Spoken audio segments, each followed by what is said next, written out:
Good morning. It's 11:30 Eastern Time, and that means it is time for another chapter of First Chapter Fun. Another chapter, another episode. Episode 40, I'm gonna have to have a look. 49, I think. Episode 49 of First Chapter Fun. And I know right now I am I am the wrong way around on Facebook. Whenever I flip it, it turns me green, and you don't want to see that. So good morning, how's everybody doing? I hope you're all well. I hope you had a good weekend. It was beautiful weather here yesterday and the day before. All weekend it was fantastic. So if this is the first time that you have tuned in to First Chapter Fun, this is the place where every day on Instagram Live down here on my iPad and on Facebook Live up here on my iPhone, I'm reading the first chapter of a different book every day. Not my books, but books by other authors. And this series will run until Friday. Don't cry.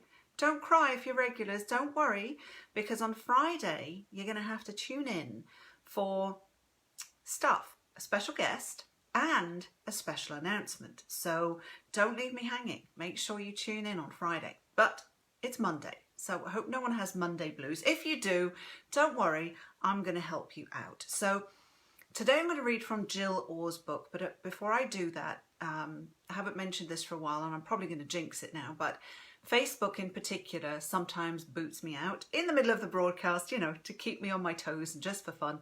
If that happens, or if Instagram drops the connection, if I freeze, it's not you, it's me, or it's the Facebook gremlins, or Instagram Live, or whoever it is. And what I'll do is I will continue recording on the platform that still wants me, and I will go back to the one that booted me out. Maybe it was something I said or whatever.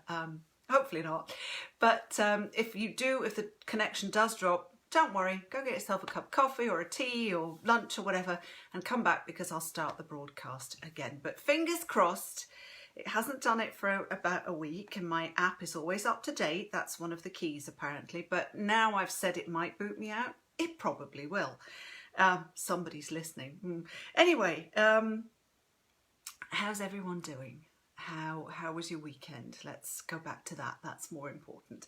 And Kaylee says, I love this series so much. Ah, that's so lovely. We have Sharon. I read for Sharon as well. And we have Naomi. We have Hank, Philippi Ryan. Hi, Hank. We have Carmen. We have Carla. We have Glennie and Nancy. We have Sandy and Honeybee reads, and Anita. I read for Anita as well. Oops. And we have, oh man, and we have Jennifer Jumber. I'm trying to do stuff and read the comments, and then I keep getting this stupid message and I can't see then. So anyway, hi Jill. Jill has just joined. So Jill, I am so excited to introduce you to Jill. She's down on down here on Instagram. And as always, I will post these videos it'll go onto my Instagram story, but I will also share it to my feed, where you can leave comments and questions, and I'll tag Jill as well. And you can do the same on Facebook, because that's where I will save the video also. So let me show you the cover for today's book. I'm so excited to show you this, The Full Scoop by Jill Orr, this beautiful pink cover. Now this is the fourth book in the Riley Ellison series. The first one was The Goodbye Line. Isn't that a fun cover? So The Goodbye Line, that was the first one. And I tell you what, this book, I remember distinctly reading it in bed, and I was in stitches, because it is crime, it is a thriller, and you know, there are murders and stuff. But it's so funny. It's so Riley is a journalist, and she writes the obituaries for the Tuttle Corner newspaper. And it is, honestly, Jill is a comedic genius. They are so funny. So this is the first one. I've read them all, but I'm going to show you the covers. So that's the first one. Then it was The Bad Break. Yep, that was the second one, which is also out now. Then it was The Ugly Truth, the green cover, there we go. And now it is the pink one, The Full Scoop. And this is the one I'm going to read to you from today. And Jill is she's just so funny, and she's so lovely, and I'm so glad she's watching. This is so neat. So let me tell you a little bit about Jill. Jill Orr is the author of the Riley Ellison mystery series, which has been called delightfully comic and highly amusing by Publishers Weekly. And me, I also say they're delightfully comic and highly amusing. So yeah, there you go, Publishers Weekly. We agree. The series has garnered praise from industry professionals and readers alike and has earned a Silver Falcon nomination, a starred review and Best Book of the Week from Library Journal, a Midwest Connections pick, and has been a #1 bestseller of 2019 at Skylark Bookshop and a #1 Amazon bestseller for Kindle. Originally from Chicago, Jill moved to Columbia, Missouri to attend the University of Missouri, where she received her bachelor's degree in journalism and her master's degree in social work. However, these days the only social work she does is on Zoom calls, and she sometimes wishes her degrees were in What's for Dinner and Decoding the Teenage Eye Roll. I think I need to take those courses as well, Jill. I'm with you. Jill still lives in Missouri with her husband and 2 usually delightful teenage children. The 4th instalment in the Riley Ellison series, The Full Scoop, will be released in June. I think it's June 7th. And Jill has a new illustrated non-fiction humour book coming out, How Not to Be Old Even If You Are, which just cracks me up. And that is going to be out in November, so you'll be able to look for that one too. So I highly recommend these books. I read a lot of crime and a lot of thriller books because that's what I write. And these are just all of the Riley Ellison, they are just such a treat. They are so funny. And the way they're written with little emails and little snippets and letters, and they are just trust me when I say they are an absolute delight. They are so funny. And I love these books. They're absolutely brilliant. So when Jill said that she agreed to me reading for her on First Chapter Fun, I was so happy that I get to introduce you to the book. So let me show you the cover. So this is the 4th one. If you haven't read any of these, and if you have, you get the inside, I was going to say the inside scoop. Hey, see what I did there? Don't get the full scoop, but you get the inside scoop. And if you haven't read any of them, then put them on your list. All right, so this is the Full Scoop, which publishes on June the 7th. Reeling after tragedy hits close to home, young reporter Riley Ellison becomes obsessed with uncovering the deadly secret that led to her grandfather's murder years before and just took another life in her small town of Tuttle Corner, Virginia. Her desperate search for answers leads her down a dark path as she struggles with how far she's willing to go to get answers. Meanwhile, Riley's mum has signed her up for an online astrology service, thanks mum, whose perky advice she's not sure she wants. Her love life is as confusing as ever, and she's balancing efforts to get information out of the town's young new DA, Lindsay Davis, with her determination to fix up Lindsay with her socially awkward but lovable colleague, Will Holman. Just as Riley finally discovers the truth about the murders, she's forced to choose between exacting justice and protecting the people she loves. With pressure coming in from all sides, Riley has to look deep within herself and decide if she can let go of the past in order to hold on to the future. So here we go. I'll show you the pink cover again. So it's pink, yellow, green, no, blue. The covers go, blue, yellow, green, pink. There you go, blue, yellow, green, pink, in order. So this is the 4th book. Equally hilarious. All right, so this is The Full Scoop by Jill Orr. Prologue. It's amazing how quickly and slowly a month can go by when you've been blindsided by shock and grief. It had been exactly 31 days since Hal Flick died, alone in a hospital bed. The medical examiner listed the official cause of death as acute internal hemorrhage, but those words didn't mean anything to me. That was just rhetoric, a slippery way of defining something with itself to avoid a harsher truth. It was like saying the cause of global warming was the rise in the Earth's temperature, or the cause of the opioid epidemic was too many people addicted to pain meds. The harsh truth here was that Hal Flick died because someone forced his car to crash at full speed into the rocky side of a mountain on a dark highway in rural Virginia. The harsh truth, in this case, was murder. Images from the past month flashed through my mind like a slideshow. I closed my eyes and saw Holman driving me to the hospital that night. "I'm so sorry, Miss Ellison," the ER doctor's long grey ponytail. "Did you know Mr. Flick had given you power of attorney?" Talking to the Brunswick County Sheriff. "Can you think of anyone who might have wanted to harm him?" The sun glinting off the mahogany casket as it was lowered into the ground. There were moments when it felt like I was a spectator watching the whole thing as if it were happening to someone else on film.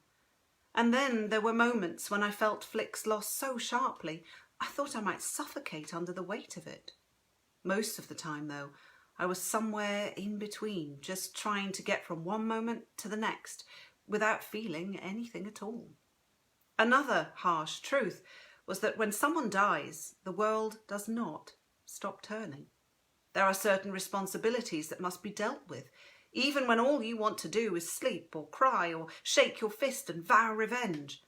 So day after day, you find yourself in one office or another, hospital administrators, lawyers, insurance agents, having conversations you don't fully understand because your bandwidth for such things is limited by your heartache, and because none of this was supposed to happen in the first place. But despite your grief-induced apathy, you make the phone calls, you sign the documents, you file the paperwork. It isn't until much later, 31 days later actually, that the numbness begins to subside. And when it does, it's replaced with a deep sense of injustice that washes over you like acid rain. It's not just the loss, which exists in its own emotional ecosystem. It's the audacity of the crime that keeps you up at night. They took your friend. They took your grandfather. You may not know who they are yet, but it doesn't matter because you know you will find out. It's that certainty that pushes past the shock, past the sadness, past the grief, and grabs you by the throat. Do something, it urges. But the problem with bossy inner voices is that they are, almost without exception, infuriatingly vague. The fact of the matter is that you don't know what to do. You don't know how to begin to seek justice. You don't even know that if you could somehow figure out who was behind these terrible crimes, it would help heal the mile-wide hole in your heart. Do something, the voice calls again, this time more insistent. So you do. You claw your way out of your sorrow, you go back to work, and you start to live your life again.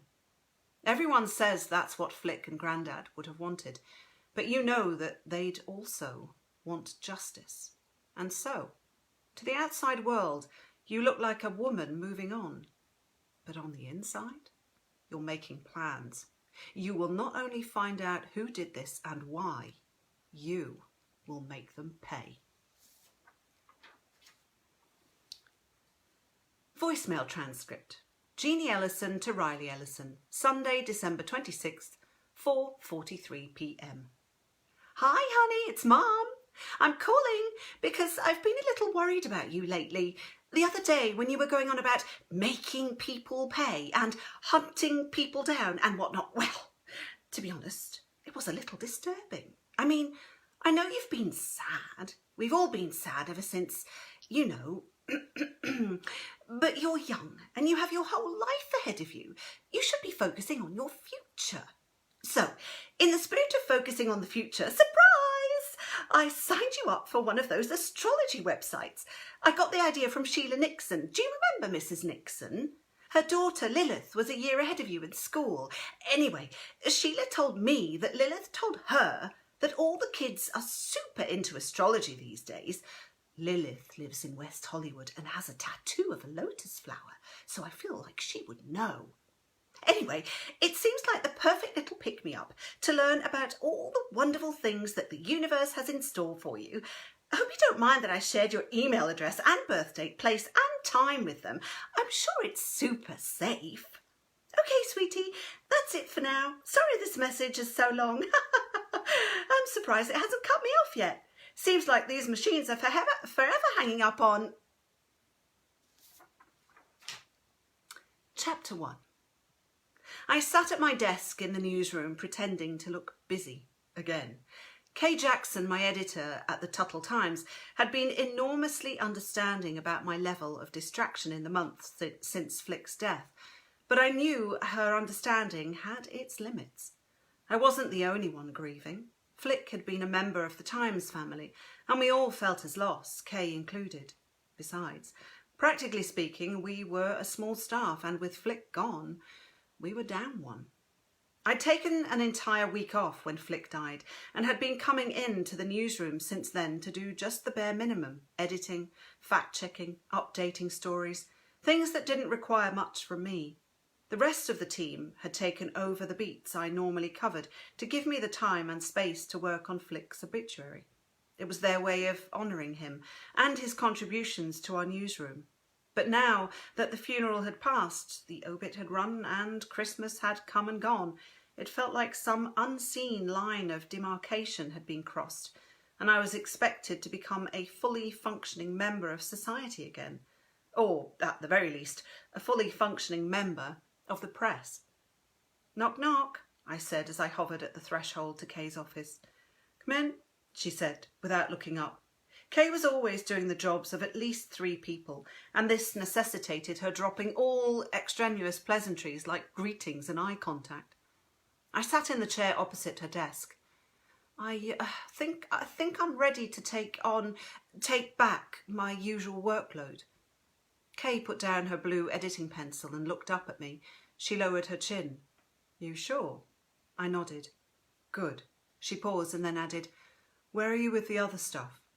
By other stuff, I knew she meant my unofficial investigation into Flick's so-called accident.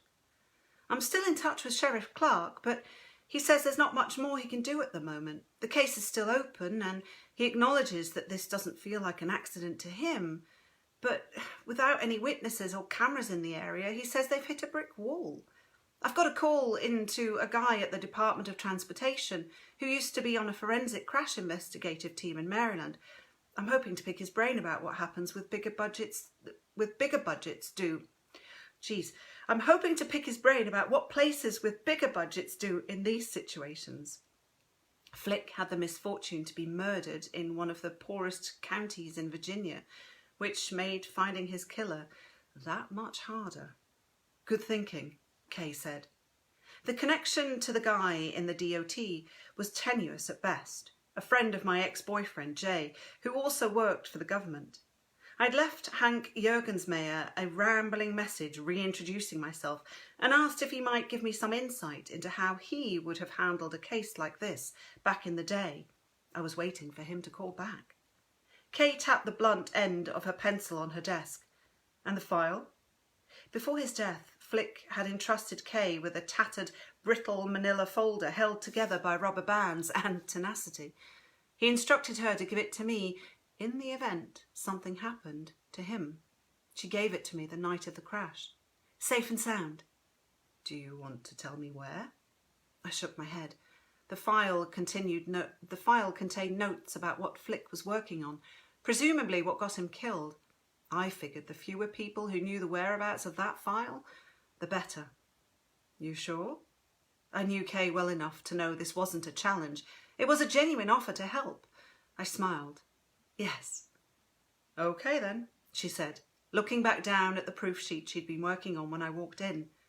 "Talk to Henderson and find out where he is with the bridge repair story. You can pick it up from here, and Skipper Hazelrig is supposedly announcing his candidacy for sheriff soon. You might want to track that down. Oh, and Holman has been covering the new botanical poisons installations at the Apothecary Museum for you. You can let him know you're back, though he might want to keep it." "Holman does love that place," I said with a small laugh. I started to leave, then turned around before walking out. "Thanks for being so understanding, Kay." She made some sort of non-committal sound and kept her eyes down on her work. Someone else might have misinterpreted that as dismissive, But I also knew Kay well enough to know she was terribly embarrassed by any show of emotion, even gratitude. It was one of the qualities she shared with Flick, probably why they worked so well together. The second that similarity struck me, I left, lest my misty eyes reveal that I might not be quite as ready to move on as I'd claimed.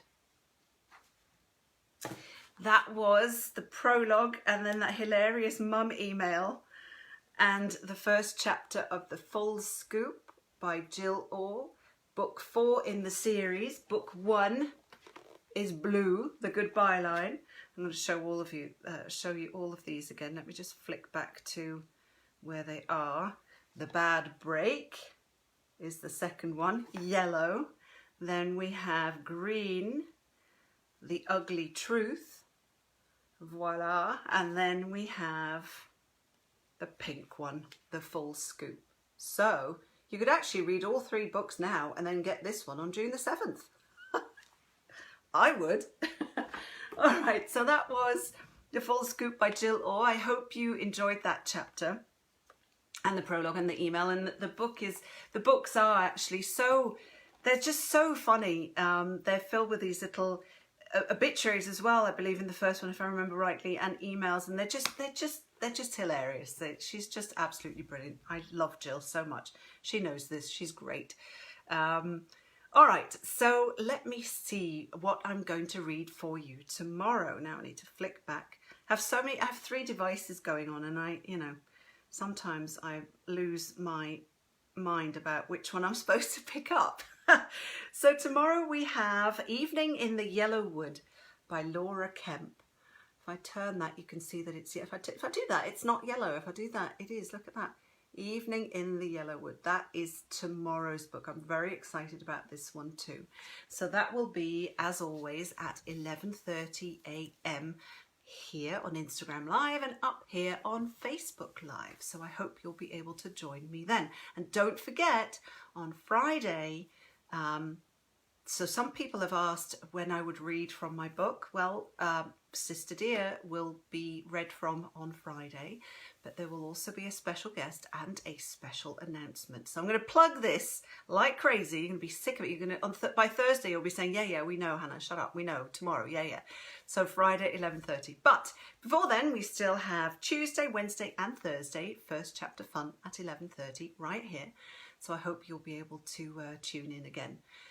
So, tomorrow's book by Laura Kemp. I'm excited to read that one to you, and I hope that you'll tune in. So until then, as always, please stay safe, stay kind, and I'll see you tomorrow. Thanks for watching.